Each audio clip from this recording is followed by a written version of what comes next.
ये सौभाग्य आपने दिया कि परमेश्वर आपके चरणों के पास बैठ के सीख सकें। ऐसी बातों को आपने हम सब के लिए मुहैया करवाया, उसके लिए आपको लाखों धन्यवाद। प्रभु जी, ये कीमती लोग, ये प्रेशियस लोग जो इस वक्त में जुड़कर देख रहे हैं, साथ ही साथ यूट्यूब पर जो लोग देखते हैं पिता, मैं आपका उन सब के लिए धन्यवाद देता हूं प्रभु कि ये ऐसे लोग हैं, ऐसे योद्धा हैं, ऐसे शूरवीर हैं प्रभु, जो परमेश्वर तेरे खेती में, तेरे विनियार्ड में ऐसा काम करेंगे जो 30 और 60 नहीं बल्कि 100 गुना फल लाएंगे। प्रभु, मैं आपका धन्यवाद देता हूं परमेश्वर, एक एक पास्टर के लिए, एक एक लीडर के लिए, एक एक अगुवे के लिए प्रभु, जो इस वक्त यीशु तेरे सेवा के लिए समर्पित है। प्रभु जी, आपका धन्यवाद इसलिए भी कि ऐसा एक जरिया, एक ऐसा युग आपने दिया है जहां इंटरनेट के माध्यम से, जहां सोशल मीडिया के माध्यम से, जहां ये टेक्नोलॉजी प्रभु आपने दी है, जूम के माध्यम से परमेश्वर हम कई हजारों लोगों से, यूट्यूब के माध्यम से कई हजारों लोगों से बात कर सकते हैं। ऐसा दिन आपने रखा है, उसको हम ईमानदारी से, सच्चाई से यूटिलाइज कर सके, सहयोग कर सकें, ऐसी कृपा दीजिए प्रभु। आदर महिमा आपको देता हूं पिता। जो जुड़ चुके हैं और जो जुड़ रहे हैं और जुड़ने की कोशिश कर रहे हैं, इन सभी को आपके हाथों में ले आता हूं। आज का वचन प्रभु जी इन सभी को समझ आ सके, ऐसा अनुग्रह दीजिए। आदर महिमा आपको देता हूं, ये प्रार्थना यीशु के नाम से मांगता हूं पिता, तो सुन और कबूल कर, आमीन। जी, एक अच्छी ताली बजाकर हम परमेश्वर को धन्यवाद देंगे और साथ ही साथ आप सभी का बहुत बहुत धन्यवाद। आपने वक्त निकाला है और आप हमसे जुड़ चुके हैं। जी, कुछ लोग शायद हो सकता है सोच रहे होंगे कि पास्टर डैनियल वर्शिप क्यों नहीं हो रही, या ब्रदर विवेक कहाँ है। आपको बताता चलूं कि ब्रदर जो विवेक हैं वो बिजी रहते हैं, उनका अपना काम रहता है। उनको सिर्फ और सिर्फ सप्ताह में 2 दिन, एक है ट्यूसडे जो डीटी स्टार्ट होता है और दूसरा है संडे जो वर्शिप हमारी ऑनलाइन चलती है, उसमें सिर्फ 2 दिन हम उनको बुला रहे हैं और बाकी टाइम उनका काम होता है, जिसके चलते वो नहीं आ पा रहे। बट मैं समझता हूँ कि इससे कोई फ़र्क नहीं पड़ता है कि वर्शिप ही होना ज़रूरी है, अगर नहीं होगी तो प्रभु की उपस्थिति नहीं आएगी। ऐसे कॉन्सेप्ट के साथ हम नहीं चलते हैं। Is that right? हम चलते हैं कि परमेश्वर हमारे साथ है, वो हमारे अंदर है। परमेश्वर किसी का मोहताज नहीं है, परमेश्वर किसी चीज़ का बंदिश नहीं है। लाखों करोड़ों स्वर्गदूत हैं जो दिन रात उसकी स्तुति करते हैं। मैं समझता हूं कि हमको परमेश्वर ने मौका दिया, जब हम स्तुति करते हैं, ये परमेश्वर का ग्रेस है जो हम करते हैं। और अगर नहीं होता है तो भी हम किसी बात की चिंता नहीं करते, क्योंकि प्रभु हमारे हमेशा साथ रहता है। आमीन ना।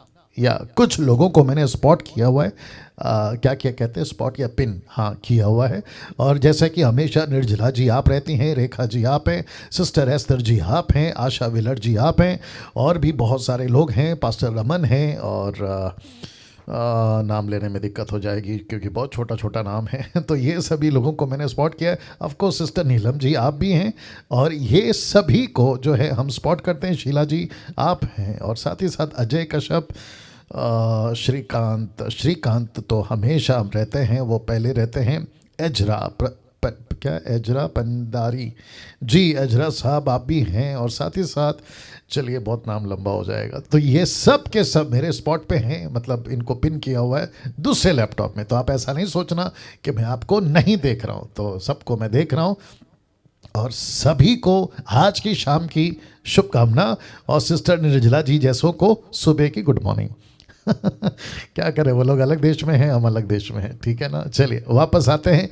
आशा करता हूं कि कल का जो स्टडी था बहुत बहुत ज़्यादा आप लोगों ने सीखा है। आमीन।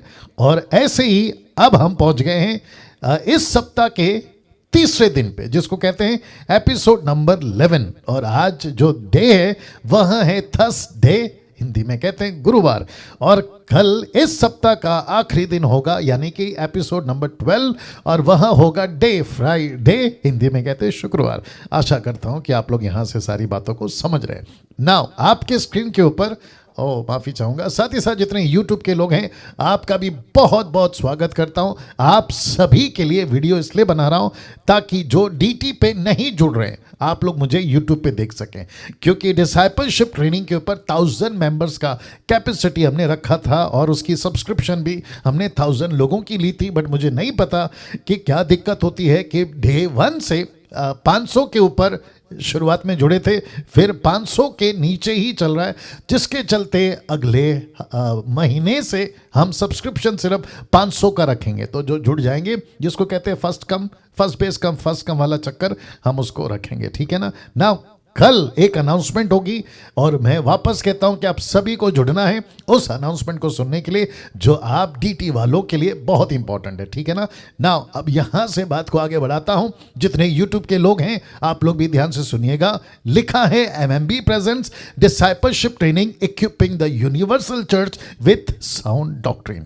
जी, इसी मकसद के साथ आगे बढ़ रहे हैं और इसी को लेकर हम जो है प्रभु के राज्य में काम करते रहेंगे जब तक मैं जिंदा हूं और जब तक आप जिंदा हैं और जब तक मसीह नहीं आ जाता। वो अगली पीढ़ी इसी बात को लेकर चलती रहेगी। नाउ जिस विषय पे हम सीख रहे हैं वह है क्रिश्चियन लाइफस्टाइल, जिसका हिंदी शब्द है मसीही जीवन शैली या मसीही जीवन शैली, ऐसे बोल सकते हैं। नाउ साथ ही साथ जितने देख रहे हैं, मैं चाहता हूं आपको अब यहां से ऐसे बैठकर देखना है या सुनना है कि इसको आप रिसीव कर सके, क्योंकि बहुत बहुत गजब का टॉपिक, चलो मेरी हिंदी ऐसी है, ओके, बहुत बहुत इंपॉर्टेंट टॉपिक आपके बीच में रख रहा हूं। और मैं फिर से रिक्वेस्ट करता हूं कि बहुत ज्यादा प्रार्थना पूर्वक रिसीव करने वाला हृदय के साथ आपको जो है बैठना है। और same with the YouTube people also, जो देख रहे हैं आपको भी बहुत प्रार्थना पूर्वक देखना है। तो जितने आसपास में आपके काम चल रहे हैं, हो सकता है तो उसको रोकिए, या हो सकता है कि आप कंसंट्रेट कर सकें। और साथ ही साथ जिसने परमिशन मांगी है कि हम नौकरी करते करते ऑडियो को हम सुनते हैं, वीडियो ऑन नहीं कर सकते, ऐसों को छूट है। जो ट्रैवल कर रहे हैं ऐसों को छूट है, लेकिन जो घर पर बिल्कुल बैठे हैं सटीक, मतलब बिल्कुल तैयारी के साथ, उनको रिक्वेस्ट है कि आप लोग आज का जो टीचिंग है इस विषय को अभी जो मैं रखने जा रहा हूं बहुत ध्यान से सुनिएगा। और विषय है लिखा है पाप को हल्के में मत लो। इंग्लिश रख रहा हूं, डोंट टेक सिन लाइटली। या इस विषय पे आने वाला हूं अभी। तो साथ ही साथ जितने YouTube पे हैं, आपके ठीक स्क्रीन के ऊपर आप देख सकते हैं लिखा है पाप को हल्के में मत लो। इंग्लिश ट्रांसलेशन भी रख दिया हूं, लिखा है डोंट टेक सिन लाइटली, जिसका अर्थ है कि हमको परमेश्वर के साथ जब हम चलते हैं, एक ऐसी चीज, एक ऐसा शब्द जिसको कहते हैं पाप, और जिसका मतलब है कि परमेश्वर की आज्ञा को तोड़ना ही उसको कहते हैं पाप। डिसओबेइंग द गॉड वर्ड उसको कहते हैं सिन। तो उस विषय पे मैं बात कर रहा हूं और लिखा है पाप को हल्के में मत लो। मुझे नहीं पता कि इस विषय पे कभी किसी ने प्रचार किया और आपने सुना, मुझे नहीं मालूम, जूम के लोगों मुझे नहीं पता, लेकिन अगर ये फर्स्ट टाइम है, पहली बार है, मैं खुद भी इसको 28 साल के मिनिस्ट्री में फर्स्ट टाइम इस टॉपिक पे बात कर रहा हूं, जहां लिखा है पाप को हल्के में मत लो, डोंट टेक सिन लाइटली। तो मैं चाहता हूं कि अगर नहीं सुना, ध्यान से सुनो। अगर सुना है तो ऐसे पॉइंट्स आएंगे जो शायद हो सकता है आपने नहीं सुना, तो आपको बहुत संभल कर सुनना जरूरी है। नाउ साथ ही साथ पास्टर पास्टर हवेल साहब अपनी वाइफ के फैमिली के साथ बैठे हैं आप। जी जी, बहुत बहुत शुक्रिया। God bless you brother, God bless you pastor ji. Okay, जितने भी अभी मैंने कहा था ना कि मैं कुछ लोगों को देखते रहता हूँ, हाँ, तो मैं कुछ को पहचानता इसलिए उनको ग्रीट कर रहा हूँ, ठीक है ना। चलिए वापस आते हैं। जितने DT के लोग हैं आपको बहुत तैयारी के साथ अभी देखना है, ठीक है ना। ये पोस्टर रख रहा हूँ, इमेज रख रहा हूँ, जिसको देखकर आप शायद समझ जाएंगे ये व्यक्ति कौन है। जी हाँ, क्योंकि अगला स्लाइड आपको दिख जाता है, मेरा जो सस्पेंस होता है वो खत्म हो जाता है, तो मेरे को रखना पड़ेगा। लिखा है ये बातें सुनते ही हनन्याह गिर पड़ा और प्राण छोड़ दिए। या हाँ, मुझे नहीं पता कि आप में से कौन कौन इस व्यक्ति को जानता है। मेरी कोशिश होती है यूट्यूब वालों कि जितना हो सके वचन से, इमेजेस से या स्टेटमेंट से आपको मेरे टॉपिक से, प्रचार से मैं कनेक्ट कर सकूं। उसी वजह से मैं फोटो का सहारा लेता हूं, ठीक है ना। आप देख सकते हैं कि किसी के पैरों के पास ये व्यक्ति गिरा पड़ा है। ये किसके पैर हैं? पतरस के। ये नीचे कौन गिरा पड़ा है? एक व्यक्ति जिसका नाम है हनन्याह। नाउ पास्टर डैनियल, आपने अभी कहा पाप को हल्के में मत लो, डोंट टेक सिन लाइटली। फिर इसका कनेक्शन हनन्याह से क्यों है? अब सभी जानते हैं कि इस पुस्तक, जिसको कहते हैं प्रेरितों की पुस्तक, इसके पुस्तक के 5वें अध्याय में एक ऐसी घटना घट जाती है जिसका जिक्र मैं अभी रखूंगा। वो तो सही बात है, लेकिन आपके जहन में, आपके दिमाग में एक पिक्चर या इमेजिन क्रिएट करिए, कल्पना करिए कि पृथ्वी पर पवित्र आत्मा को आए कुछ दिन, कुछ महीने, वो भी ज्यादा बोल दिया, ये घटना को घटने के कुछ ही दिन पहले पवित्र आत्मा नीचे आ चुका था।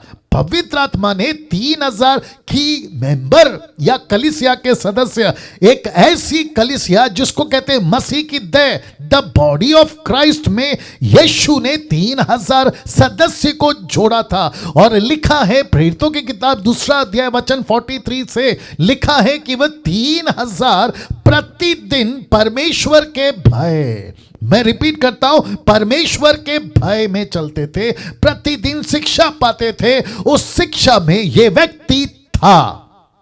मैं रिपीट करता हूं, उस 3000 के बैच में यह हनन्याह था। यह पहली कलीसिया का मेंबर था। ये वो व्यक्ति था जिसका यीशु मसीह में बपतिस्मा हो चुका है, उद्धार भी हो चुका है, इसका जीवन बदल चुका है, ये यीशु में आ चुका था। और साथ ही साथ बताता चलो कि ये व्यक्ति अकेला व्यक्ति विश्वासी नहीं था, इसकी पत्नी भी विश्वासी थी, जिसका जिक्र मैं अभी करूंगा।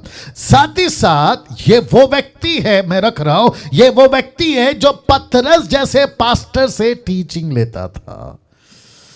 ओहो, अब ये सब कुछ क्यों बोल रहा हूं? ताकि आपको पूरा का पूरा माजरा या सिनारियो पता चले कि किस तरह की कलीसिया थी। ऐसी कलीसिया जिसके पास्टर को एक चैप्टर पहले, यानी कि 4थे चैप्टर में, इस पास्टर को धमकी दी गई थी, पीटर पास्टर को, कि यीशु का प्रचार नहीं करना। लेकिन जब इसी पास्टर पीटर ने, यूट्यूब वालों आप भी सुनिए, हाथ उठाकर प्रार्थना करी, तो वो जगह जहां ये पास्टर प्रार्थना कर रहा था, जिसका नाम है पतरस, वो जगह हिल गई।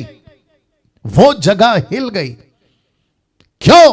क्योंकि यीशु ने कहा ये जगह को मैंने इसलिए हिलाया ताकि मैं सबको बता सकूं कि इस पास्टर पीटर के साथ में मैं खड़ा हूं। वाह, यहां ताली बजनी चाहिए थी। Amazing, amazing, amazing. इस पास्टर के साथ में मैं खड़ा हूं। तो ऐसी कलीसिया जो प्रतिदिन यीशु के पीछे चलना, यीशु की शिक्षा पाना, यीशु की गवाही देना, पवित्र आत्मा का काम होना। पतरस वो व्यक्ति था जिसने एक जन्म के लंगड़े को ठीक कर दिया। पतरस वो व्यक्ति था जिसकी परछाई से लोग चंगे होते थे। ऐसी कलीसिया का ये व्यक्ति था जिसका नाम है हनन्याह। और लिखा है ये बातें सुनते ही हनन्याह गिर पड़ा और प्राण छोड़ दिए। अब यूट्यूब के लोगों, ऐसी क्या घटना घटी थी, मैं एक एक करके आपके बीच में जाऊंगा। तो सबसे पहले प्रेरितों की किताब 5वां अध्याय वचन 1 लिखा है, हनन्याह नाम एक व्यक्ति या मनुष्य, उसकी पत्नी सफीरा ने कुछ भूमि बेची। रिपीट करता हूं कि हनन्याह नाम एक मनुष्य, उसकी पत्नी सफीरा ने कुछ जमीन बेची या भूमि बेची। वचन 2, उसके दाम या पैसे में से कुछ रख छोड़ा, मतलब अपने लिए रख लिया। यह बात, उसके दाम में से कुछ रख छोड़ा, यह बात उसकी पत्नी भी जानती थी। उसका एक भाग, इसका मतलब है कि 2 भाग किए होंगे, तो उसका एक भाग लाकर प्रेरितों के पांव के आगे रख दिया। इसलिए लिखा है कि पतरस के पांव के पास गिरा पड़ा है। तो लिखा है कि इस व्यक्ति ने अपनी प्रॉपर्टी बेची, और बेचकर क्या किया, इसने जो है एक भाग, 2 किए थे, एक भाग, इसको कहते हैं 2 पार्ट, तो एक पार्ट, 2 पोर्शंस फिर एक पोर्शन लाकर चेलों के पैरों में, यानी कि पतरस के पैरों पे लाके रख दिया। बहुत ध्यान से सुनिएगा ना। उन दिनों में ऐसा होता था, यूट्यूब के लोगों आप भी ध्यान से सुनिए, कि उन दिनों में ऐसा होता था कि सब के सब मिशन में जुड़े थे, सब के सब परमेश्वर का काम बहुत तेजी से कर रहे थे, और उस वक्त में एक ऐसी चीज की आवश्यकता थी, और वो आवश्यकता थी कि पैसा पैसा पैसा पैसा। वो पैसा जमीन के रूप में आए तो भी स्वीकार है, वो पैसा चांदी सोने के रूप में आए तो भी स्वीकार है, वो पैसा चाहे डॉलर में आए, उन दिनों का सिक्के में आए, चांदी का सिक्का जो आप जानते हैं, ऐसा किसी भी रूप में आए, उनको जरूरत थी। क्यों? क्योंकि परमेश्वर का काम, यीशु की गवाही यरूशलेम, यहूदिया, समरिया, पृथ्वी के छोर तक फैलना था। इस टास्क, इस मिशन में ये सब जुड़े थे। I hope you got the point.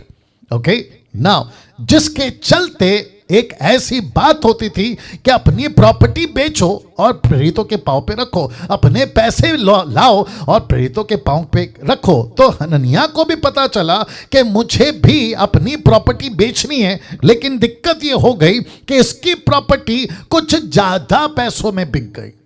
तो इसने क्या कहा, इसने और इसकी पत्नी ने, कि उसका 2 हिस्सा करते हैं, एक हिस्सा हम चर्च को देंगे और दूसरा हिस्सा हम खुद के लिए रखेंगे। ऐसा सोचना, ऐसा निर्णय लेना पाप नहीं है, ऐसा करना पाप नहीं है। लेकिन पाप कब हुआ और जिसको इन्होंने हल्के में लिया, मैं आपको उसको कनेक्ट करूंगा। नाउ इसके पहले एक व्यक्ति जिसका नाम है बरनबा,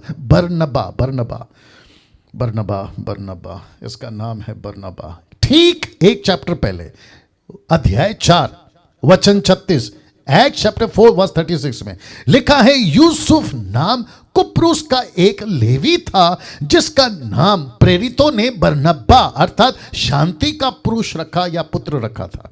इसका नाम था यूसुफ, जो कि लिखा है, आप देख सकते हैं 37 क्या कहता है, देखिए। उसकी कुछ भूमि थी जिसे उसने बेचा और दाम के रुपए लाकर प्रेरितों के पांव पे रख दिया।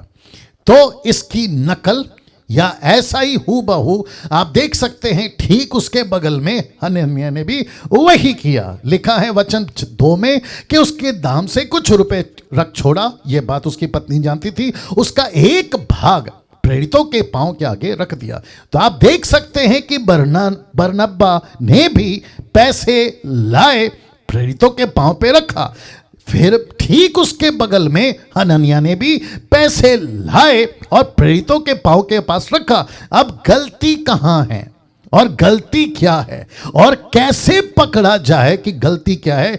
क्योंकि बरनब्बा गलती में पकड़ा नहीं गया। क्यों? क्योंकि बरनब्बा ने ईमानदारी से पैसे लाए और पतरस के पांव के पास रखे, लेकिन जब हनन्याह ने भी वही कॉपी, वही कट टू कट या फिर वही सिमिलरली करने की कोशिश करी, लेकिन वो गलती पकड़ी गई। अब ये पिक्चर देख लो, ये है पतरस और जो नीचे गिर रहा है वो है हनन्याह। लेकिन पतरस ने, आप देख सकते हैं लिखा है, लेकिन पतरस ने हनन्याह को पकड़ा।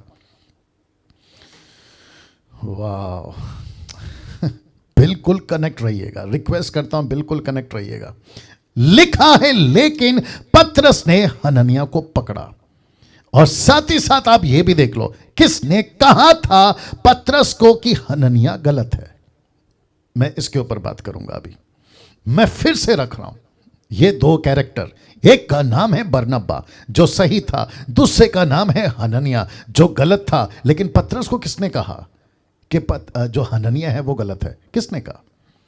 क्योंकि ऐसा कोई खबर, ऐसी कोई मशीन, ऐसी कोई बातें जिसको मुंबई की भाषा में, पुलिस वालों की भाषा में खबर ही कहते हैं, ऐसा कोई पतरस के पास भी नहीं था।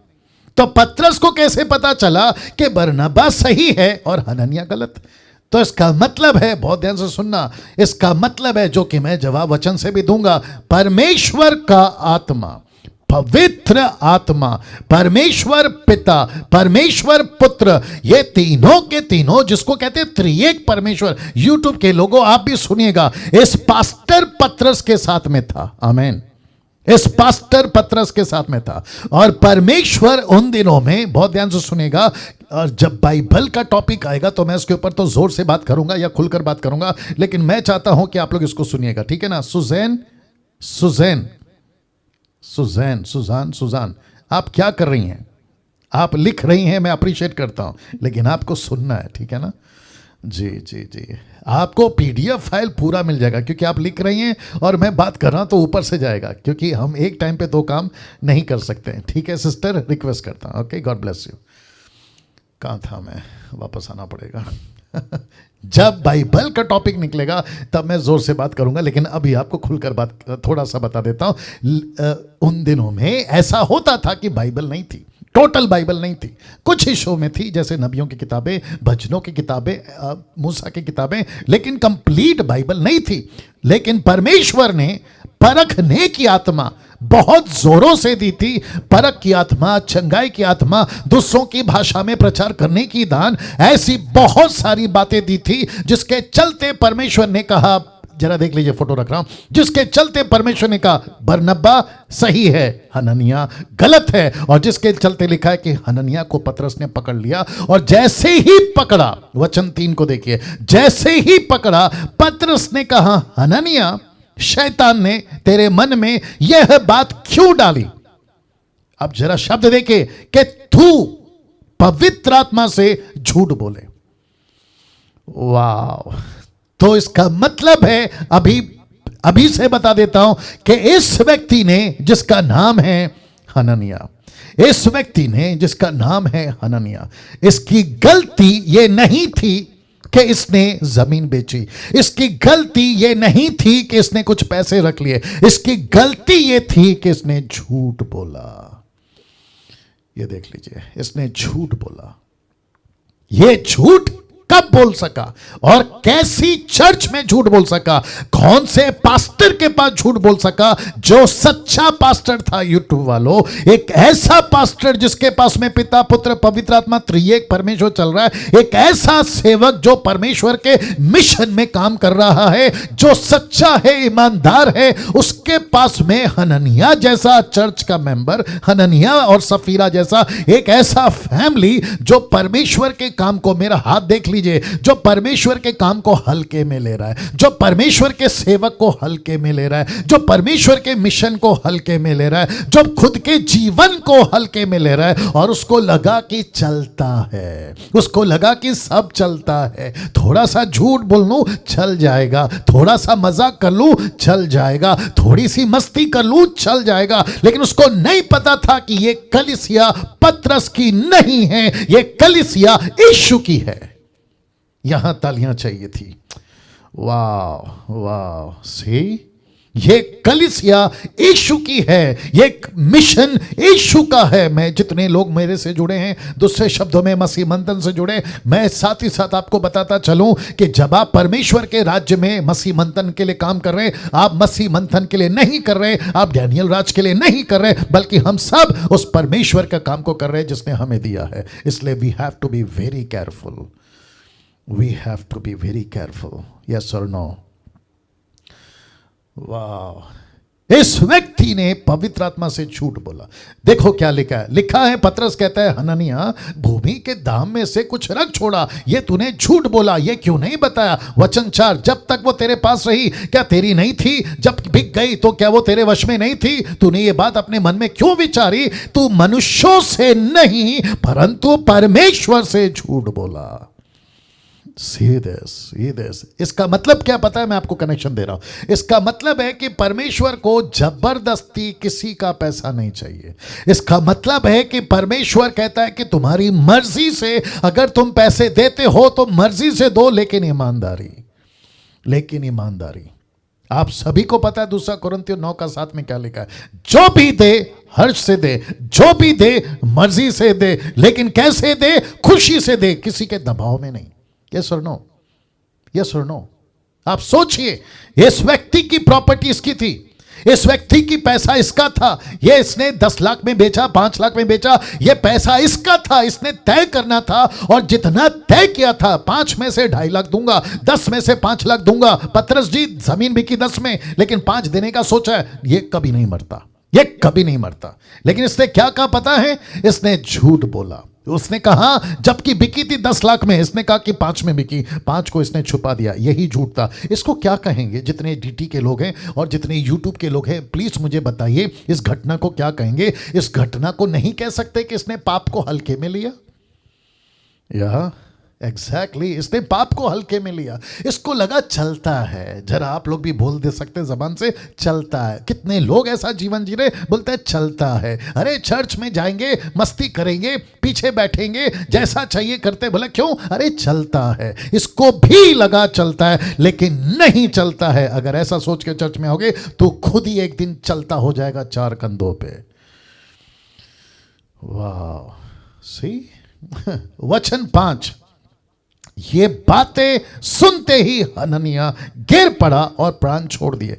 देखो इसका लेखक कौन है? लूक। लूक कौन था? डॉक्टर। अगर मैं वहां होता, मैं डॉक्टर को पूछता, डॉक्टर लूक को पूछता, जरा पोस्टमार्टम करो और हमको बताओ कि इसकी मौत कैसे हो गई। तो मुझे ऐसा लगता है, हालांकि हमारे पास में किसी प्रकार का कोई स्क्रिप्चर तो खैर नहीं है, मुझे ऐसा लगता है कि इसकी मौत हार्ट अटैक से हुई होगी। पता है क्यों? क्योंकि इसको लगा मैं पतरस से झूठ छुपा रहा हूं, इसको लगा मैं पतरस के साथ में खेल रहा हूं, लेकिन इसको नहीं पता था कि पतरस के साथ में नहीं, ये परमेश्वर की आत्मा के साथ खेल रहा है। जैसे ही सुना इसको हार्ट अटैक आ गया होगा, मैं वापस कह रहा होगा, इसको हार्ट अटैक आया होगा और इसकी मौत हो गई, इसका प्राण छूट गया और लिखा धड़ से नीचे गिर गया, खत्म। अब मुझे बताइए इसकी मौत क्यों हुई? नंबर 1, इसने झूठ बोला।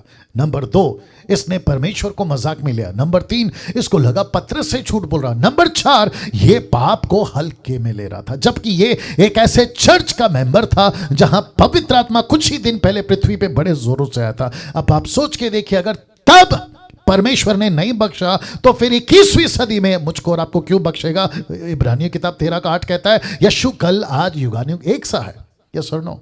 तो उसने तब नहीं बख्शा तो फिर आज कैसे बख्शेगा? ये टीचिंग देते वक्त में जितने भी 415 लोग अभी जुड़ गए हैं, मैं उन सभी को कहना चाहता हूं, प्लीज प्लीज परमेश्वर को मजाक में नहीं लेना, यीशु को मजाक में नहीं लेना, उसकी सेवा को मजाक में नहीं लेना, नहीं तो बहुत भारी पड़ जाएगा। मैंने कल क्या कहा था? पाप कैसा है? वायरस की तरह। मैं आज क्या कह रहा हूं? पाप को क्या नहीं लेना है? हल्के में नहीं लेना है। Don't take sin lightly। वाह, मुझे कुछ और बताने दीजिए आपको ना। ये चीजें आपको बता चुका हूं। लिखा है ये बातें सुनते ही हननिया गिर पड़ा और प्राण छोड़ दिए। और लिखा है सब सुनने वालों पर परमेश्वर का बड़ा भय छा गया। ऐसा क्यों? मैं उसका बाद में कनेक्शन आपको दूंगा। तो ये वचन याद रखना, वचन 5 याद रखना। लिखा है सुनने वालों पर बड़ा भय छा गया। वचन 6, फिर जवानों ने उठाकर उसकी अर्थी बनाई, कॉफिन बॉक्स अर्थी, बाहर ले जाकर गाड़ दिया। लगभग 3 घंटे के बाद उसकी पत्नी जो कुछ हुआ था ना जानकर भीतर आए। अब जरा लॉजिक दे रहा हूं, कनेक्शन दे रहा हूं, लॉजिक नहीं कनेक्शन दे रहा हूं, बहुत ध्यान से सुनिएगा। सोचिए 3 घंटे तक वो मंडली में क्या चला होगा। ओके, वापस बोलना पड़ेगा। ये लड़के आए, डेड बॉडी को ले गए और लेके जाके गाड़ दिए। तब से लेकर पत्नी के चर्च में आने तक कितने घंटे का समय बताया? 3 घंटा, 3 आवर्स। ये 3 घंटे तक वहां क्या चला होगा? मैं आपको बताता हूं, मैं तो नहीं था, लेकिन कल्पना कर सकते हैं, इमेजिन कर सकते हैं कि 3 घंटा क्या चला होगा। मैं आपको बताता हूं 3 घंटा क्या चला होगा। पतरस ने कहा होगा अभी देखा क्या घटना घटी? सबने बोला यस। अब झूठ बोलोगे? बोला नहीं। पाप को हल्के में लोगे? बोला नहीं। आपने देखा परमेश्वर ने क्या घटना घटाई यहां पर? बोला हाँ, पता चल गया। ऐसी टीचिंग चल रही होगी, ऐसी चर्चा बात चल रही होगी, अनीता सुनीता से, सुनीता अनीता से, अनिल सुनील से, सुनील अनिल से, ऐसा कुछ चर्चा चल रहा होगा। यार कल तक तो संडे चर्च अच्छा था, 1 हफ्ते पहले संडे चर्च अच्छा था, कल तक की बाइबल स्टडी अच्छी थी, लेकिन अचानक से यार ये आदमी ने क्यों कर दिया? यार ये अचानक से ऐसी घटना घट गई। ऐसा शब्द दिखा देता हूं वापस से, ऐसा डर। मैं रिपीट करता हूं, लिखा है सब सुनने वालों पर भय नहीं, लिखा है बड़ा भय छा गया, बड़ा भय छा गया। इसका मतलब है कि उनको सबकी हालत खराब हो गई होगी कि जिस परमेश्वर को, नाउ गेट रेडी, जिस परमेश्वर को हम सोचते थे प्यार करता है, प्यार करता है, प्यार करता है, अचानक से उसने एक ऐसा डंडा मार दिया। लिखा है कि एक व्यक्ति की मौत हो गई, उनको आ गया डर। अचानक से जिन्होंने कहा परमेश्वर शांति देता है, शांति देता है, अचानक से उनके ऊपर जब डंडा पड़ा तो पता चला कि यार ये परमेश्वर प्यार भी करता, सही है, शांति देता, सही है, चंगाई देता, सही है, लेकिन ये मारता भी है, ये मारता भी है। ऐसा परमेश्वर को आज 21वीं सदी में सोशल मीडिया पे, चर्च के प्लेटफॉर्म पे, मेगा चर्चेस में, इंटरनेशनल चर्चेस में कैसा पेश किया जा रहा है। प्रभु प्यार करता है, प्रभु माफ करता है। 490 बार, याद आ गया, परमेश्वर 490 बार पाप को क्षमा करता। तो फिर मैं यही पूछूंगा, प्रभु फिर पतरस के टाइम पे हनन्याह को माफ क्यों नहीं किया?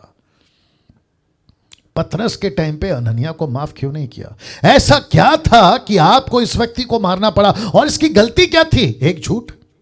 यह मूर्ति पूजक नहीं था, यह व्यभिचारी नहीं था, यह कोई और काम नहीं किया, इसने सिर्फ इतना किया कि एक झूठ बोला। प्रभु माफ कर सकते थे। परमेश्वर जानते हो क्या कहता है? परमेश्वर कहता है कि पाप 1 हो या 100 हो, पाप पाप है। पाप छोटा हो या बड़ा हो, पाप पाप है। पैसा 10 रुपया हो या 1000 रुपया हो, पैसा पैसा है। यस और नो?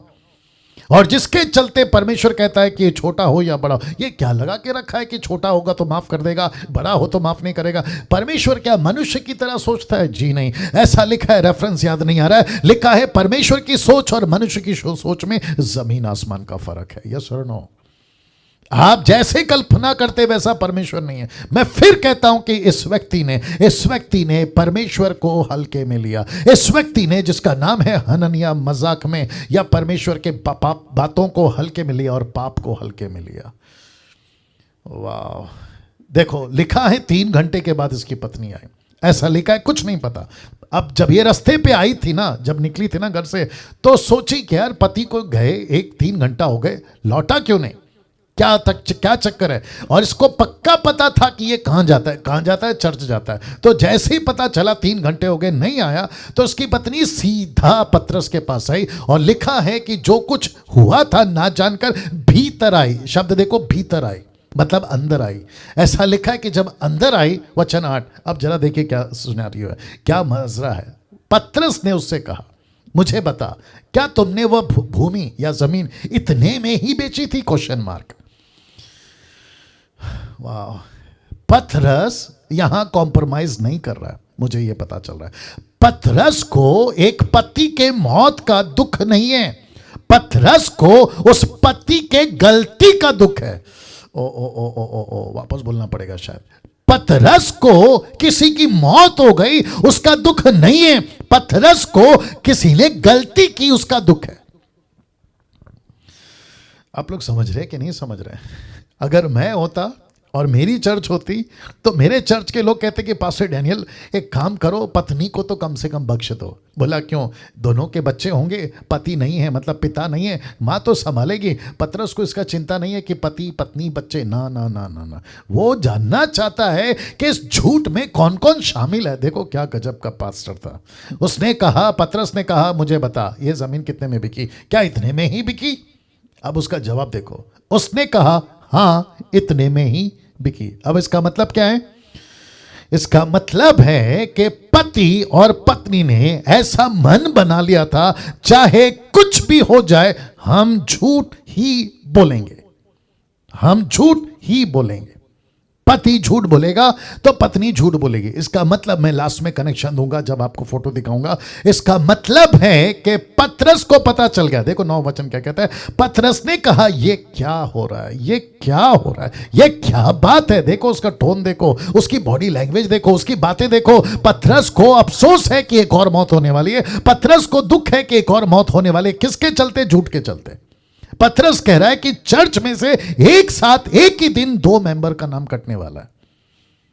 उसको दुख इस बात का नहीं है कि मौतें हो रही है, उसको दुख इस बात का है कि ये दोनों झूठ क्यों बोल रहे हैं। पतरस ने उससे कहा ये क्या बात है कि तुम दोनों ने प्रभु की आत्मा की परीक्षा के लिए एका किया है, मतलब तुम एक हो गए। My goodness! देखो नीचे क्या लिखा है, देख तेरे पति के गाड़ने वाले दरवाजे पर खड़े और तुझे भी बाहर ले जाएंगे। तब वह तुरंत उसके पांवों पर गिर पड़ी और लिखा है प्राण छोड़ दिया। मेरा प्रश्न है, बहुत ध्यान से सुनिएगा, पतरस के ये कहते ही कि देख तेरे पति के गाड़ने वाले दरवाजे पे खड़े, तुझे भी बाहर ले जाएंगे, इसका मतलब है कि इस पत्नी को और उसके पति को किसने मारा? या आप पक्का कहोगे परमेश्वर ने मारा, बिल्कुल सही बात है, लेकिन मेरे पास में दूसरा एंगल है। इनके पाप ने मारा, इनके मजाक ने मारा, इनके हल्केपन ने मारा। इनको लगा कि चलता है, इनको लगा पतरस से झूठ बोल रहा हूं, चलता है, लेकिन इनको नहीं पता था कि ये किसके साथ में खेल रहे। यस और नो?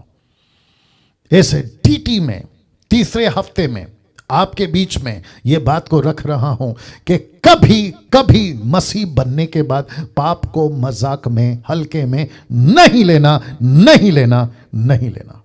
यस और नो?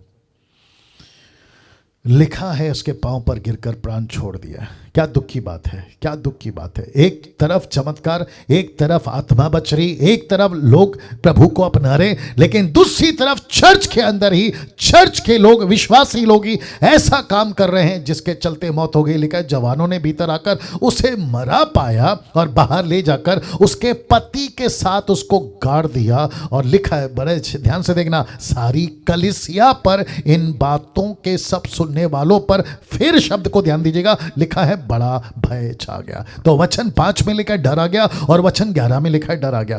परमेश्वर ने, इसको देख लो, पतरस से ये क्यों करवाया या क्यों कराया, ये रखना चाहता हूं। आप लोग तैयार हैं? लिखा है ताकि लोगों में परमेश्वर का भय आए और लोग पाप को, यानी कि आज्ञा तोड़ने को हल्के में ना लें। ये बात को समझाना था।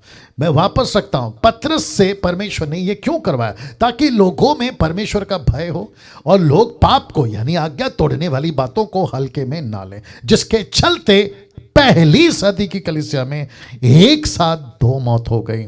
एक है पति, दूसरा है पत्नी, और दोनों की मौत हुई एक ही वजह से, और वो वजह है कि इन्होंने झूठ का आज्ञा तोड़ी, जिसको कहते हैं पाप को हल्के में लिया। यस? नाउ अब इसको देखो, ये चित्र देख लीजिए। लिखा है दोनों में से कोई एक अगर उस दिन पाप को हल्के में ना लेता, तो मैं आपको बताता हूं क्या होता। ये दोनों के दोनों बच जाते। यस और नो? ये दोनों के दोनों बच जाते, एक अच्छी गवाही रखते। अब इसका कनेक्शन आपको तब समझेगा जब मैं वापस आपको ये चित्र दिखा दूं। फिर से दिखा देता हूं, मेरे साथ में बने रहें। कौन सा वाला चित्र? ये वाला चित्र।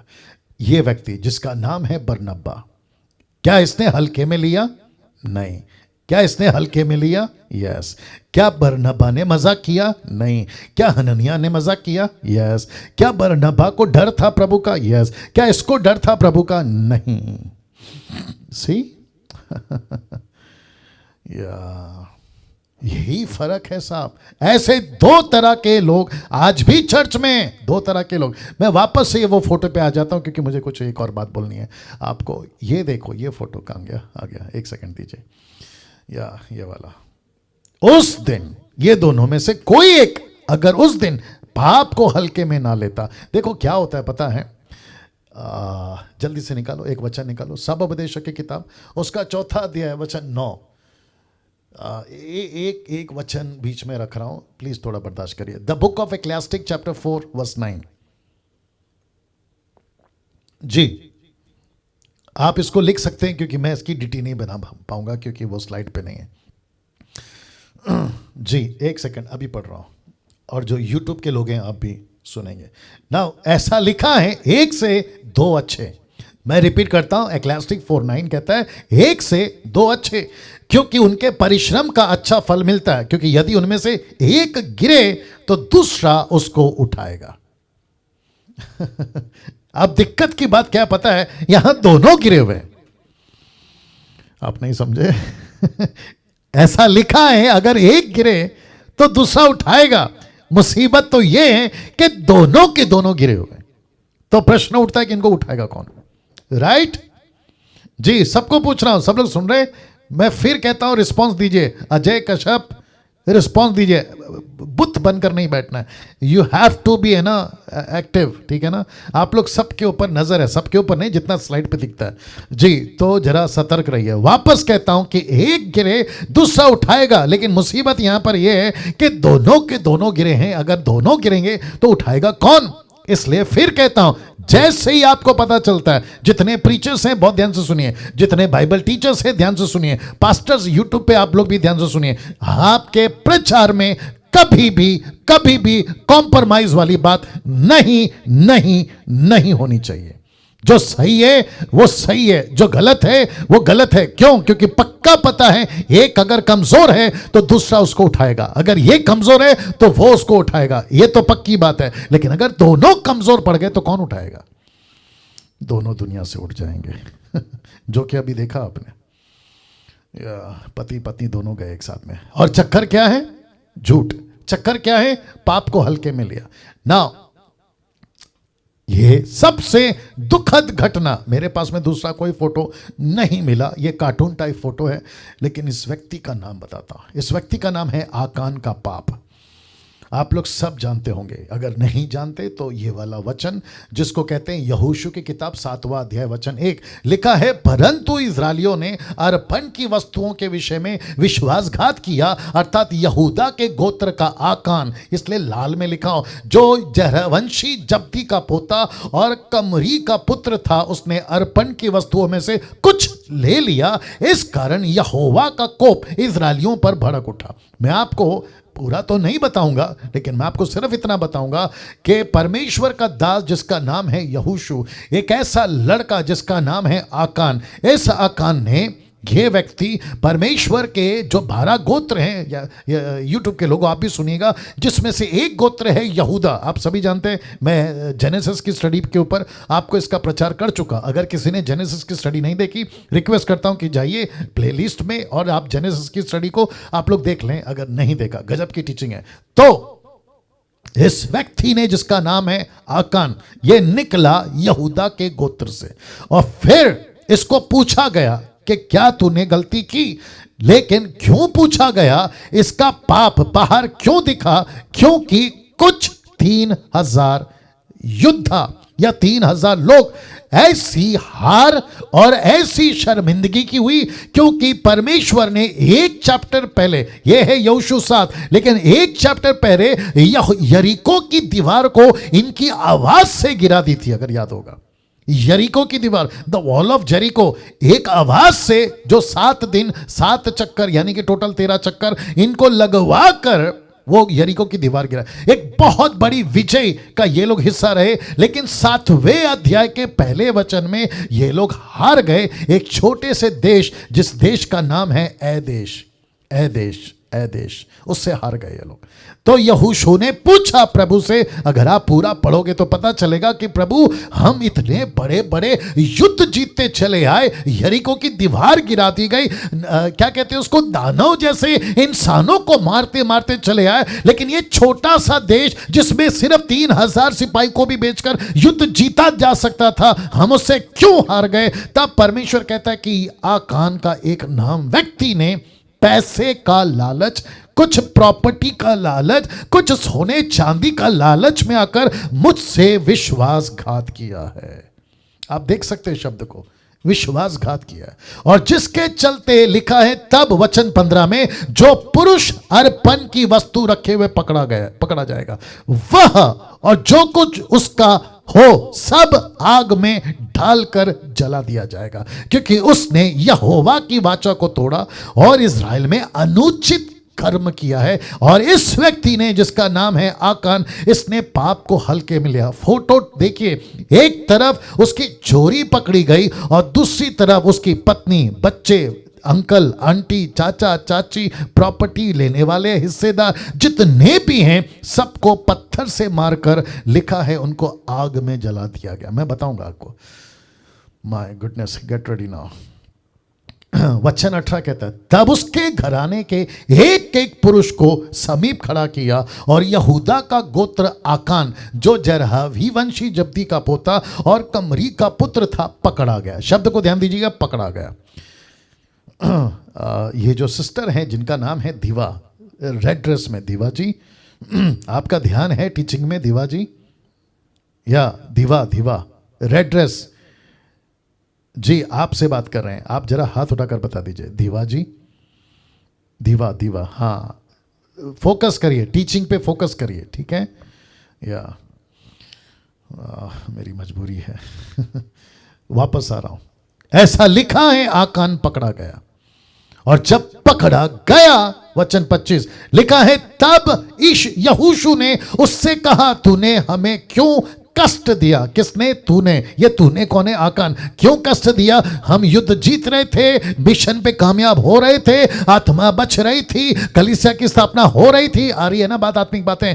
ऐसा करते करते हम अच्छा खासा चल रहे थे, लेकिन तेरी एक की गलती के चलते हमको कष्ट हो गया, हम जीतते जीतते हार गए। ऐसा तूने क्यों किया? लिखा है, आज के दिन यहोवा तुझी को कष्ट देगा। तब सब इस्राएलियों ने उसको पत्थरवाह किया, उसको पत्थरवाह किया। अब इसको देखो, उनको आग में डालकर जला दिया, उनके ऊपर पत्थर डाल दिए, और लिखा है उन्होंने उसके ऊपर पत्थरों का बड़ा ढेर लगा दिया जो आज तक बना है। और तब यहोवा का भड़का हुआ कोप शांत हो गया।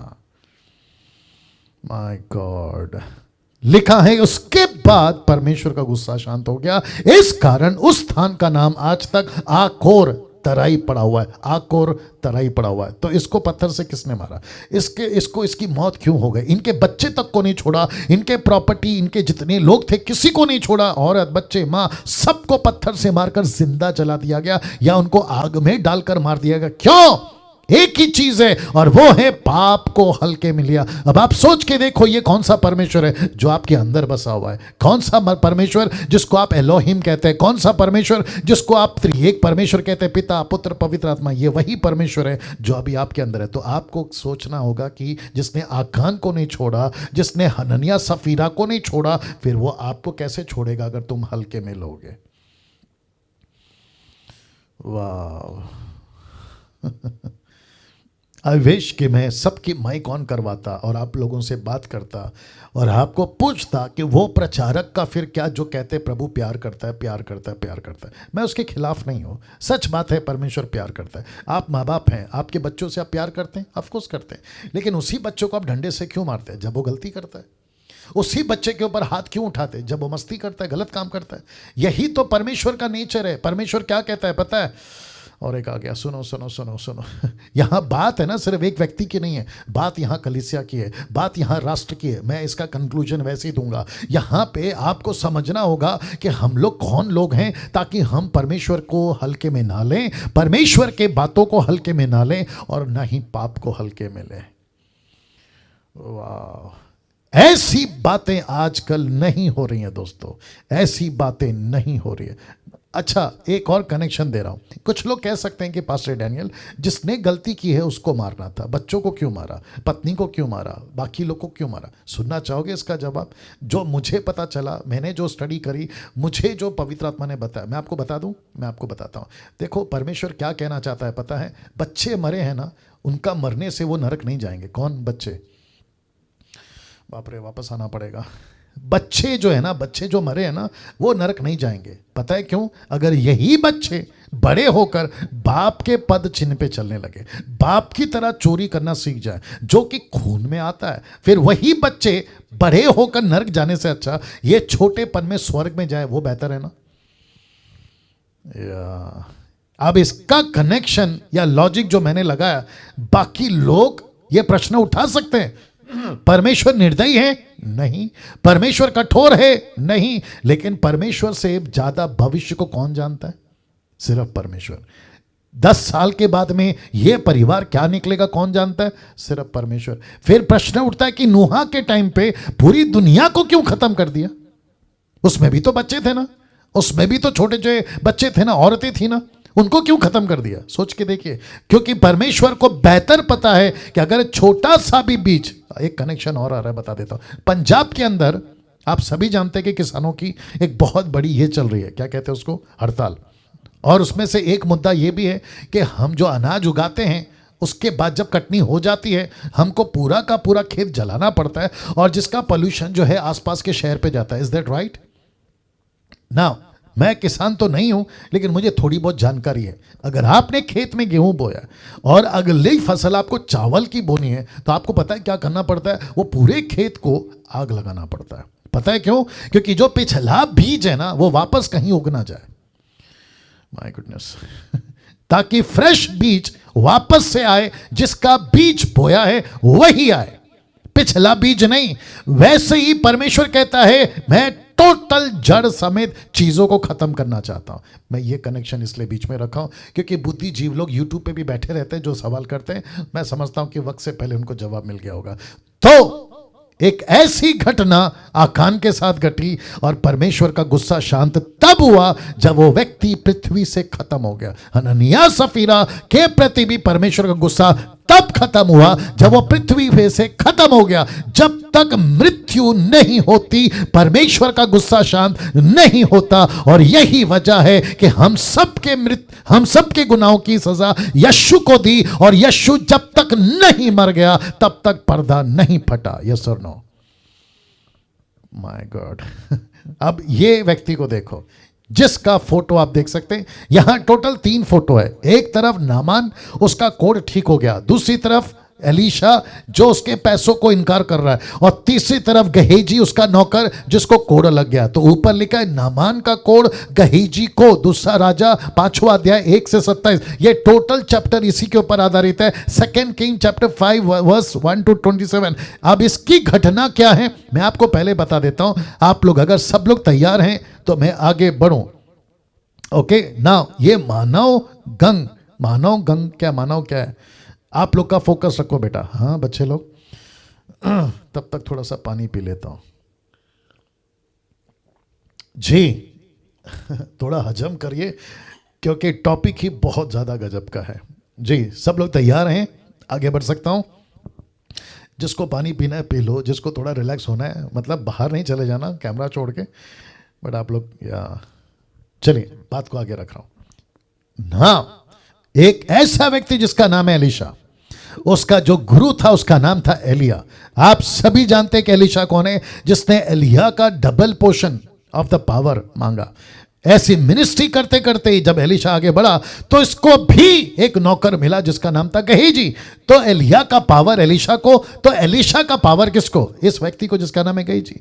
लेकिन इस व्यक्ति ने, बड़े ध्यान से सुनना, इस व्यक्ति ने अपनी मूर्खता के चलते एक बहुत बड़ा पद, एक बहुत बड़ी मिनिस्ट्री खो दी और हमेशा के लिए कोड़ी बनकर मर गया। और सिर्फ खुद कोड़ी नहीं हुआ, मैं रखूंगा साथ में और कौन कौन कोड़ी हुआ मैं वो भी बताऊंगा।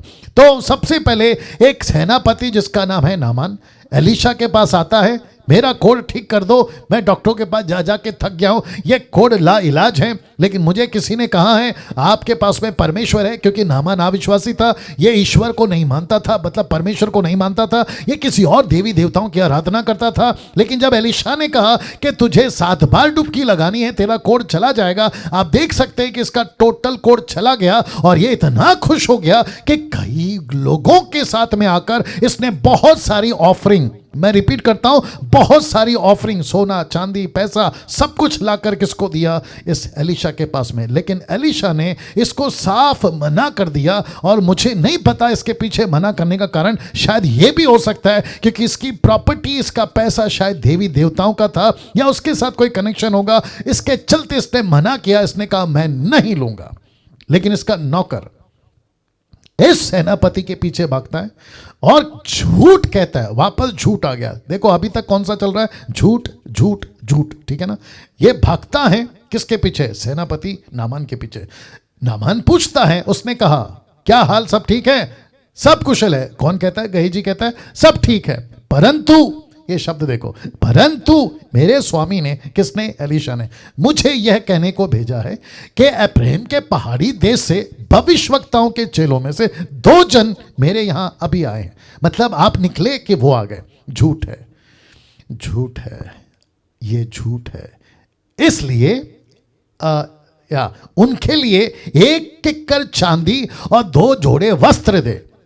अब इसको देखो, जैसे ही उसने पैसे लिए और सब कुछ लेकर वह भीतर जाकर किसके सामने? अपने स्वामी के सामने खड़ा हुआ। एलीशा ने उससे पूछा, हे गेहजी, तू कहां से आता है? अब दूसरा झूठ, उसने कहा, तेरा दास तो कहीं नहीं गया था। माय गुडनेस, तेरा दास कहीं नहीं गया था। अब आप सोचिए एलीशा कौन है? जानना चाहते हैं? मैं थोड़ा सा बता देता हूं। एलीशा वो है जो दुश्मन के किचन में क्या चल रहा है परमेश्वर इसको खुले पर्दे में बता देता है।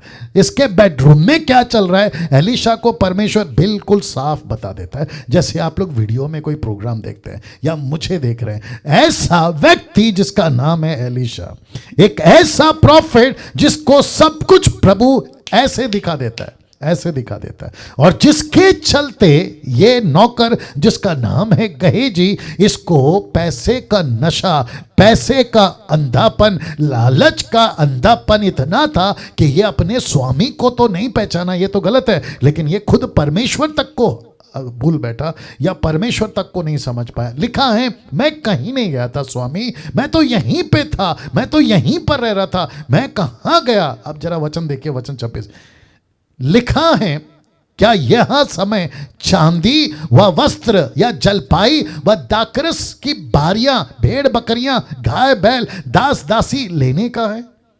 क्योंकि परमेश्वर के दास ने कहा कि गेहजी, तू जब से निकला है क्या क्या किया, सेनापति को क्या कहा, कहां पैसे छुपाए, एक एक चीज मैं तेरे को बता दूंगा।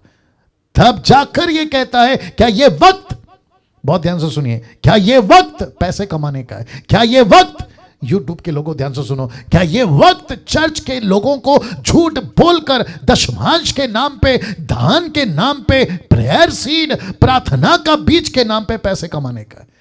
तो सीधी जवाब है नो नो नो। आप भोले भाले लोगों को जो चर्च में आते हैं, मुझे नहीं समझ में आ रहा है कि ये मानव क्या कर रहा है, ये मानव क्या कर रहे हैं लोग। आप लोग ध्यान से सुन रहे हैं बच्चे लोग? या नीता जी, इनको फॉलो करो, मानव को फॉलो करो और उनसे बाद में बात करो कि ये लोग क्या कर रहे हैं। ये टीचिंग सुन रहे हैं, हंस रहे हैं, मजाक कर रहे हैं, मुझे नहीं समझ में आ रहा है। तो उनको रिक्वेस्ट करता हूँ कि आप लोग ठीक से सुने, अन्यथा फिर आप लोगों को कल से मना किया जाएगा। सो बी सीरियस, ओके? टॉपिक बहुत अलग है, ओके? मानव, वापस कह रहा हूँ, जरा हाथ दिखाओ मानव, या मानव, ये लड़का, या हाँ please please, white T shirt, ध्यान से सुनो बच्चे लोग, ठीक है ना? वाह, वापस आना होगा, वापस आना होगा। एलीशा कहता है, क्या ये समय चांदी कमाने का, क्या ये समय वस्त्र कमाने का, क्या ये समय जलपाई का, दाकरस की बारियां, भेड़ बकरियां, गाय बैल, दास दासी लेने का है? तो सीधा जवाब है नो नो नो। ये वक्त, बहुत ध्यान से सुना मसीह मंथन के लोगों, ये वक्त है यीशु की सेवा करने का, ये वक्त है आत्मा बचाने का, ये वक्त है परमेश्वर के पीछे चलने का, ना कि चोरी करना, ना कि झूठ बोलना, ना कि किसी प्रकार के लालच में फंसकर अपना बुलाहट को खोना। वाह, मुझे दुख, जीसस क्राइस्ट, कैसे बोलूं, ध्यान से सुनो, मुझे दुख उस दिन इस बात का नहीं होगा कि लाखों की तादाद में मूर्ति पूजक नरक जा रहे हैं, लाखों की तादाद में व्यभिचारी नरक जा रहे हैं, लाखों की तादाद में शराबी, नशा, ड्रग्स करने वाले नरक जा रहे हैं। मुझे सबसे ज्यादा दुख इस बात का होगा, जरा देख लीजिएगा मेरे हाथ में क्या रख रहा हूं मैं, मुझे सबसे ज्यादा दुख इस बात का होगा कि जो बाइबल को रख के नरक जाएंगे।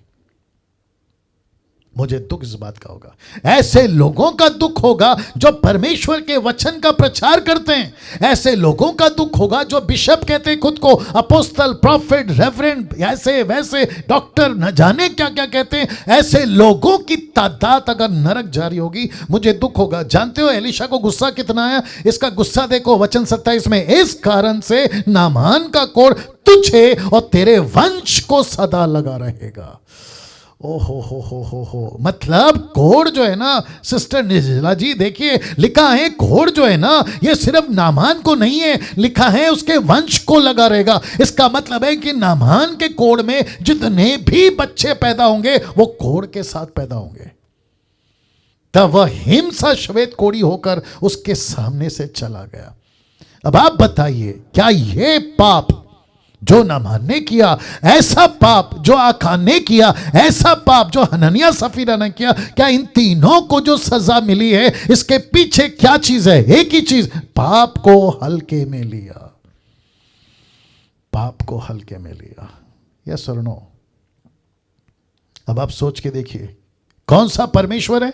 कहते हैं प्रभु दयालु है, ऑफ कोर्स, लेकिन क्या सस्ता बना दिया? नहीं, परमेश्वर प्यार करता है, क्या सस्ता बना दिया? परमेश्वर माफ करता है, क्या सस्ता बना दिया? लेकिन वो परमेश्वर भी, इसका दो रूप है, एक सिक्के का दो पहलू होता है ना, हेड एंड टेल। वैसे ही परमेश्वर प्यार भी करता है, लेकिन जब उसको गुस्सा आता है इस तरीके से नाश करता है। आप लोग कहोगे कि नहीं डैनियल भाई, आप गलत बाइबल का प्रचार कर रहे हैं, हम तो अनुग्रह के युग में, तो फिर हनन्याह सफीरा कौन से युग में थे? क्या बात करते हो यार। कहते हैं परमेश्वर तो माफ करने वाला, क्योंकि उसका बेटा बलिदान हुआ है। तो फिर मैं वही परमेश्वर को पूछूंगा, फिर हनन्याह सफीरा को आपने क्यों मारा? Come on come on come on, yes sir no? अब प्रश्न उठता है, मुझे वक्त का भी ख्याल रखना है, अब प्रश्न उठता है यह गंभीरता कैसे आएगी और हम पाप को हल्के में लेना छोड़ दें? यह गंभीरता कैसे आएगी? मैं इसको बताकर आगे बढ़कर समाप्त करूंगा। तो सब लोग ठीक हैं अभी तक? यहां कुछ हो रहा है? मतलब आपके अंदर एक ऐसी बात आनी चाहिए कि यार डैनियल भाई, बात तो सही है, हम परमेश्वर को हल्के में नहीं ले सकते, पाप को हल्के में नहीं ले सकते, परमेश्वर के साथ में मजाक मस्ती नहीं कर सकते, लालच में आकर परमेश्वर के साथ धोखा नहीं कर सकते। राइट ना? इसको देखिए, भजन संहिता मैं आपको बता रहा हूं कि ये गंभीरता का जीवन कैसे जी सकते हैं और पाप को हल्के में लेना कैसे छोड़ सकते हैं। तो भजन संहिता 19:11, हम माफ करें 119 का 11, मैंने तेरे वचन को अपने हृदय में रख छोड़ा है कि तेरे विरुद्ध पाप ना करो। और इसी का पैरेलल, मतलब बिल्कुल हूबहू, पौलुस भी अपनी कलीसिया को कहता है कि मसीह के वचन को अपने हृदय में अधिकाई से बसने दो। ये दोनों का कनेक्शन पाप से है, मैं आपको अभी बता देता हूं। तो आप लोग तैयार हैं? ये इसको ले लीजिए, थोड़ा हैवी है लेकिन मजा आएगा, ठीक है ना? ना वापस से आपके बीच में रखने जा रहा हूं। भजन संहिता 119 का 11 कहता है, मैंने तेरे वचन को अपने हृदय में रख छोड़ा है कि तेरे विरुद्ध पाप ना करूं। और इसी को पैरेलल पौलुस कहता है कि वह अपने परमेश्वर के वचन को अधिकाई से अपने हृदय में बसने दो। तो सबसे पहले बात करते हैं भजन संहिता 119 का 1 से 20 तक में, मैं बहुत जल्दी पढ़ूंगा। लिखा है, क्या ही धन्य है वो जो चाल के खरे यहोवा की व्यवस्था पर चलते हैं, क्या ही धन्य है वे जो उसकी चितौनियों को मानते हैं और पूर्ण मन से उसके पास आते हैं। फिर लिखा वचन 3 में, फिर वे कुटिलता का काम नहीं करते। मैं रिपीट करता हूं, वे कुटिलता का काम नहीं करते, वे उसके मार्गों पर चलते हैं। तूने अपने उपदेश इसलिए दिए हैं कि वे यत्न से माने जाएं। बहुत ध्यान से सुनिए, भला होता कि तेरी विधियों के मानने के लिए मेरी चाल चलन दृढ़ हो जाए। वचन 6 कहता है, तब मैंने तेरी सब आज्ञाओं की ओर चित्त लगाए रहूंगा और मेरी आशा ना टूटेगी। वचन 7, जब मैं तेरे धर्मीय नियमों को सीखूंगा तब तेरा धन्यवाद सीधे मन से करूंगा। वचन 8, मैं तेरी विधियों को मानूंगा, मुझे पूरी रीति से ना तज, मतलब मुझे मत छोड़। वचन 9, जवान अपने चाल को किस उपाय से शुद्ध रखे, तेरे वचन के अनुसार सावधान रहने से। वचन 11, माफ करे वचन 10, पूरे मन से तेरी को खोज में लगा हूं, मुझे तेरी आज्ञाओं की बाट भटकने ना दे, तेरी आज्ञाओं की बाट भटकने ना दे। वचन 11, मैंने तेरे वचन को अपने हृदय में रख छोड़ा है कि तेरे विरुद्ध पाप ना करो। हे यहोवा, तू धन्य है, मुझे अपनी विधियां सिखा। क्या बात है। वचन 13, तेरे सब कहे हुए नियमों का वर्णन मैंने अपने मुंह से किया है। वचन 14, मैं तेरे चितौनियों के मार्गों में मानो सब प्रकार के धन से हर्षित हुआ, मुझे तेरे वचन पैसे से भी ज्यादा उत्तम है, ये बोलने की कोशिश कर रहा है। वचन 15, मैं तेरे उपदेशों पर ध्यान करूंगा, तेरे मार्गों की दृष्टि रखूंगा। अब इसको देखो, मैं तेरे विधियों से सुख पाऊंगा, माफ करे, मैं तेरी विधियों से सुख पाऊंगा, तेरे वचन को ना भूलूंगा। वचन 17, अपने दास का उपकार कर कि मैं जीवित रहूं, तेरे वचन पर चलता रहूं। वचन 18, मेरी आंखें खोल दे कि मैं तेरी व्यवस्था की अद्भुत बातें सीख सकूं। वचन 19, मैं तो पृथ्वी पर परदेसी हूं, अपनी आज्ञाओं को मुझसे छिपाए ना रख। वचन 20, मेरा मन तेरे नियमों की अभिलाषा के कारण हर समय खेदित रहता है। वाह, सी ये है भजन संहिता लिखने वाला 119। कहता है तेरा वचन मुझे पाप से बचाता है। अभी इसी का पैरेलल कुलिस्सियों 3:1 से 12 देखो, बिल्कुल सिमिलर है, मतलब बिल्कुल मिलता जुलता है। लिखा है सो जब तुम मसीह के साथ जिलाए गए तो स्वर्गीय वस्तुओं की खोज में रहो, जहां मसीह वर्तमान है, परमेश्वर के दाहिनी ओर बैठा है, पृथ्वी पर की नहीं परंतु स्वर्गीय वस्तु पर ध्यान लगाओ। पृथ्वी के सोने चांदी पे नहीं परंतु यीशु पर ध्यान लगाओ। वचन 3 कहता है क्योंकि तुम तो मर गए, तुम्हारा जीवन मसीह के साथ परमेश्वर में छिपा है। वचन 4 जब मसीह जो हमारा जीवन है प्रकट होगा, तब कहता है तब तुम भी उसके साथ महिमा सहित प्रकट किए जाओगे। वचन 5 इसीलिए अपने उन अंगों को मार डालो जो पृथ्वी पर हैं, अर्थात व्यभिचार, अशुद्धता, दुष्कामना, बुरी लालसा, लोभ, जो मूर्ति पूजा के बराबर है। वचन 6 इन्हीं के कारण परमेश्वर का कोप, देख लो, इन्हीं के कारण परमेश्वर का कोप आज्ञा ना मानने वालों पर पड़ता है। हनन्याह पर पड़ा, सफीरा पर पड़ा, गहेजी पे पड़ा, खान पर पड़ा और अब कलीसिया पे पड़ सकता है। लिखा है जो आज्ञा नहीं मानते उन पर पड़ेगा। क्यों? क्योंकि वो मूर्ति पूजक बन गए। कैसे? पाप को हल्के में लिया। वचन 7 तुम भी जब इन बुराइयों में जीवन बिताते थे तो इन्हीं के अनुसार चलते थे। वचन 8 पर अब तुम भी इन सब को, अर्थात क्रोध, रोष, भैरभाव, निंदा, मुंह से गालियां बकना, ये सब बातें छोड़ दो। एक दूसरे से झूठ मत बोलो। ये देखो, एक दूसरे से झूठ मत बोलो क्योंकि तुमने पुराने मनुष्यत्व को उसके कामों समेत उतार डाला है। वचन 10 नए मनुष्यत्व को पहन लिया है जो अपने सृजनहार के स्वरूप के अनुसार ज्ञान प्राप्त करने के लिए नया बनता जाता है, बनता जाता है, माफ करें। वचन 11 उसमें ना तो यूनानी रहा, ना यहूदी, ना खतना रहित, ना जंगली, ना सकूती, ना दास, ना स्वतंत्र, केवल मसीह सब कुछ और सब में है। और वचन 12 क्या कहता है देखो, इसलिए परमेश्वर के चुने वो किनाए जो पवित्र और प्रिय है। कौन? परमेश्वर। बड़ी करुणा, भलाई और दीनता, नम्रता सहित, लिखा है, सहनशीलता धारण करो। इसका मतलब क्या है? कैसे बच सकते पाप से? कैसे बच सकते? पाप को हम हल्के में नहीं ले सकते। क्यों? एक ही रास्ता है, परमेश्वर के वचन में बने रहो, परमेश्वर की शिक्षा में बने रहो। मैं आप सभी के लिए ताली बजाना चाहूंगा जो अभी मुझे देख रहे हैं, आपने वही किया है, आप लोग वचन में बने हुए हैं। नहीं तो बहुत सारे लोग आज वचन में नहीं हैं। उनको टाइम पास चाहिए, उनको कॉन्सर्ट चाहिए, उनको गाना चाहिए, उनको मसीह में मनोरंजन चाहिए, लेकिन उनको वचन की शिक्षा नहीं चाहिए। और ऐसे कितने यूथ हैं जो गर्लफ्रेंड, बॉयफ्रेंड, लड़का लड़की के चक्कर में पड़कर अपने मसीह जीवन को खराब कर लिए। और लिखा है कि परमेश्वर का गुस्सा उन्हीं पर प्रकट होता है जो उसकी आज्ञाओं को नहीं मानते। नाउ अब इसको देखिए, मैं समाप्ति पे भी आ रहा हूं। इसको देखिए, वचन 6:6 the book of Roman chapter 6:6 लिखा है क्योंकि हम जानते हैं कि हमारा पुराना मनुष्यत्व उसके साथ क्रूस पर चढ़ाया गया है ताकि पाप का शरीर व्यर्थ हो जाए, ताकि हम आगे को पाप के दासत्व में ना रहें। इसका मतलब क्या है? इसका मतलब है कि जब आपको पता चल गया आप यीशु में हैं, तो आपको अपने शरीर को यीशु ने जैसे क्रूस पे चढ़ाया वैसे आपको आपके शरीर को चढ़ाना है, नॉट फिजिकली। इसका मतलब ये नहीं है कि कल सुबह जाकर आप क्रूस उठाएं और 2-3 को लेकर जाएं और कहें कि भाई एक हाथ में खीला मार दे, दूसरे हाथ ना ना ना ना ना, मैं उसकी बात नहीं कर रहा हूं। मैं बात कर रहा हूं आत्मिक। जैसे यीशु ने कहा ना, आंख ठोकर निकालती है तो आंख निकाल दे, हाथ ठोकर निकालता है तो हाथ निकाल दे। याद आया कि नहीं आया? इसका मतलब ये नहीं है कि यीशु ने कहा कि अंधा, लंगड़ा, लूला बन जा। नो, उसने कहा आत्मिक बातों में जो तुझे बढ़ने को रोकती है उसको निकाल दे। वाह। पहला पत्र 4:1-7 में देखो क्या लिखा है। सो जबकि मसीह ने शरीर में होकर दुख उठाया तो तुम भी उसकी मनसा को धारण करके हथियार बांध लो, क्योंकि जिसने शरीर में दुख उठाया वो पाप से छूट गया। जिसने शरीर में दुख उठाया वो पाप से छूट गया। मैं वही तो बता रहा हूं, शरीर में दुख उठाओ। पौलुस क्या कहता है? मैं खुद को मारता हूं, खुद को पीटता हूं। याद आया कि नहीं आया? मैं खुद को सजा देता हूं। क्यों? क्योंकि जो मेरे अंदर बातें हैं मैं उसको कूटता हूं, रोकता हूं। इसलिए लिखा है कि जो शरीर में दुख उठाएगा वो पाप से छूट जाएगा। लिखा है दूसरा वचन कहता है ताकि भविष्य में अपना शेष शारीरिक जीवन मनुष्य की अभिलाषाओं के अनुसार नहीं वरन परमेश्वर की इच्छा के अनुसार व्यतीत करो। मेरे को यहां पे रुकना पड़ेगा, 1 सेकंड दीजिए, तब तक इसको डाइजेस्ट करिए। वाह, बहुत ध्यान से सुनिएगा।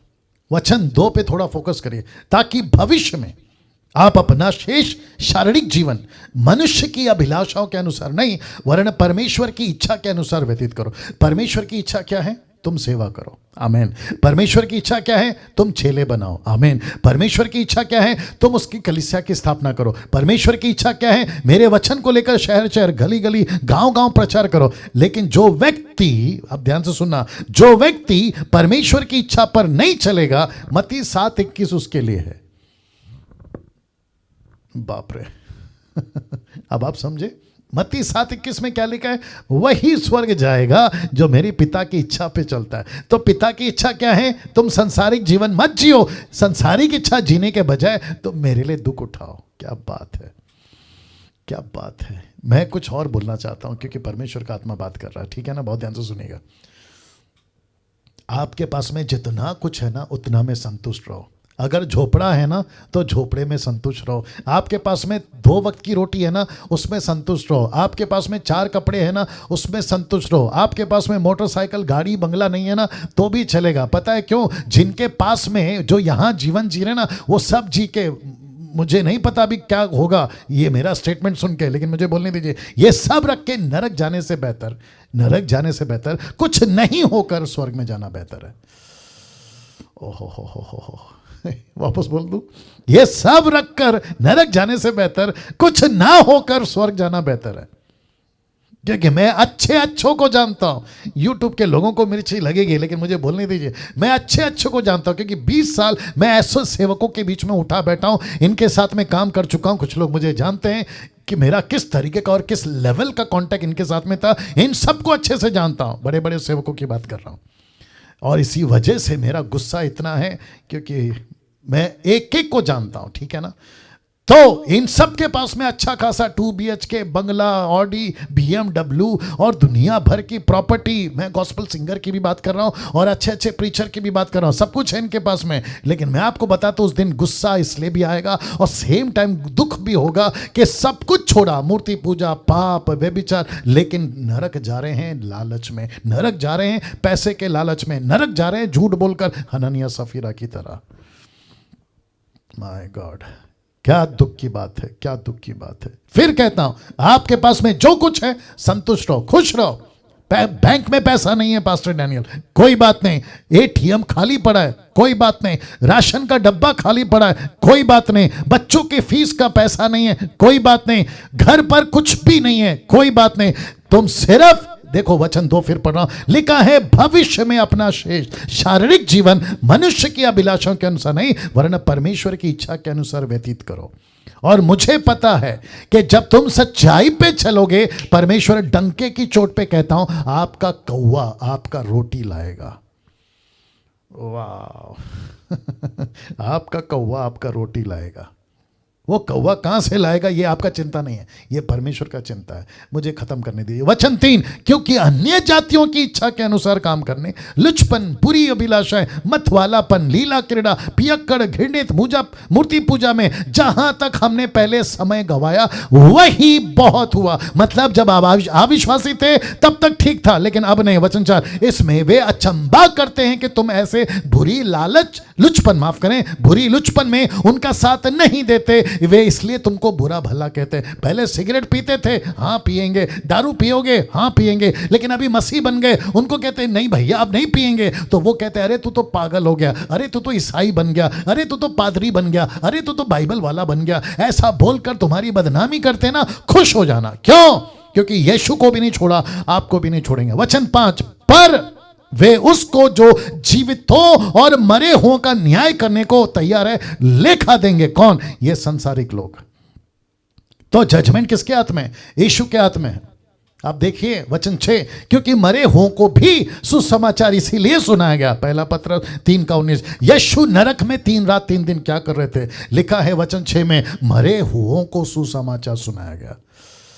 किसी ने बीच में पूछा था कि यीशु 3 रात 3 दिन कहां थे? ये देखो वचन 6 कहता है कि वो मरे हुओं को सुसमाचार सुना रहा था। ये देखो जवाब मिल गया आपको कि शरीर में तो मनुष्य के अनुसार उनका न्याय हो, पर आत्मा में वे परमेश्वर के अनुसार जीवित रहें। वचन 7, सब बातों का अंत तुरंत होने वाला है, इसलिए संयमी होकर प्रार्थना के लिए सचेत रहो। अब अंत में एक बात, उसके बाद फिनिश। जब प्रार्थना का टॉपिक आएगा तो मैं बात करूंगा, लेकिन अभी फिनिश, अभी अंत में एक बात बताकर फिनिश कर रहा हूं। लिखा है आपको समझना होगा कि आप कौन हैं। मैं रिपीट करता हूं, आपको समझना होगा आप कौन हैं। जानते हो आप कौन हैं? मैं रख रहा हूं, आपको पाप से छुड़ाकर उसके राज्य में प्रवेश कराया गया है। ओके ओके ओके ओके, वापस आ रहा हूं, बहुत ध्यान से सुनिएगा। आपको सबसे पहले समझना होगा आप कौन है। जिस दिन समझ जाओगे ना, तुम पाप को हल्के में नहीं लोगे। जिस दिन समझ जाओगे ना, तुम परमेश्वर को हल्के में नहीं लोगे। लिखा है आपको पाप से छुड़ाकर उसके राज्य में प्रवेश कराया। कौन सा वचन कहता है? ये देखो, द बुक ऑफ कोलोसियंस चैप्टर 1:13 लिखा है, उसी ने हमें अंधकार के वश से छुड़ाकर अपने प्रिय पुत्र के राज्य में प्रवेश कराया। इसका मतलब क्या मालूम है? इस पृथ्वी पर मैं रख देता हूं, आप उसके राज्य के सेवक हैं। आपको हर बात पे गंभीर होना पड़ेगा। क्यों? क्योंकि यूदा 1:23 कहता है, बहुतों को आग में से झपट कर निकालो और बहुतों पर भय के साथ दया करो, वरना उस वस्त्र से भी घृणा करो जो शरीर को कलंकित कर देती है या कलंकित हो जाता है। इसका मतलब क्या है? आप यीशु की जगह पर हैं। लोग आपको यीशु की जगह पर देखते हैं, इसलिए पाप को हल्के में मत लो। आप नहीं समझे अभी भी, आपको यीशु की जगह पे लोग देखते हैं। आपका काम क्या पता है? दूसरों को पाप से निकालना, लेकिन मुसीबत क्या पता है? हम खुद ही पाप में गिर रहे हैं। आपको दूसरों को टीचिंग देना है, पता है? दूसरे हमको टीचिंग दे रहे हैं। आपको कैसे रखा है पता है? आप यीशु की जगह पर हैं, लोग आपको यीशु की जगह पर देखते हैं। ये देख लीजिए, संसारिक लोग क्या कहते हैं? इनके पास यीशु है तो यीशु के जैसा होगा, यीशु की तरह बातें होंगी, यीशु की तरह इनका जीवन होगा, ऐसे देखते हैं। जिसके चलते मैंने लिखा है, इसलिए पाप को हल्के में मत लो। कैसा लग रहा है? वाह, अब सोच के देखिए। या थैंक यू विनोद परमार साहब, विनोद साहब। या सोच के देखिए कि आपका मुंबई, महाराष्ट्र, कलकत्ता, बंगाल, आपका कनाडा, आपका अमेरिका, आपका अफ्रीका, आपका भारत का जो भी इलाके से, पंजाब, गुजरात, आप जहाँ से भी आते हैं, उत्तराखंड, झारखंड, क्या कहते हैं, आप जहाँ से भी, तेलुगु, कन्नड़ा, तमिल, जो भी आप लोग हैं, आप सब यीशु की जगह पे हैं। आज यीशु की जगह पे आपको संसार के लोग उस नजर से देखते हैं, लेकिन बेड़ा गर्क हो रखा है, वो बात अलग है।